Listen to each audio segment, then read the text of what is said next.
শুরু হলো ওদের হিন্দু ধর্মাবলম্বী যারা আছে তাদের জন্য এটা সবচেয়ে বড় ধর্মীয় অনুষ্ঠান।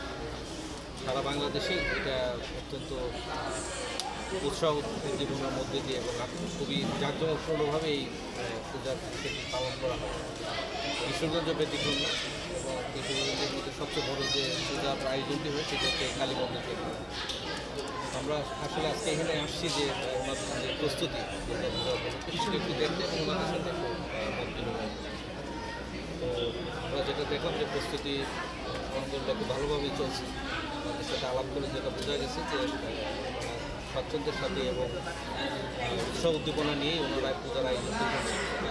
সমস্যা তারা ফিল করছেন না, তারা বিশ্বাস করেন যে তারা নির্বিঘ্নে এই পূজার উদযাপনটি তারা করতে পারবে, কোনো অসুবিধা হবে না। আমাদের এসপি সাহেব এখানে আছে, জেলা প্রশাসক আছে, আমরা আশ্বস্ত করেছি তাদেরকে আমরা সার্বক্ষণিক সবসময় তাদের পাশে আছি, যে কোনো ধরনের সমস্যা আমরা তাদের পাশে।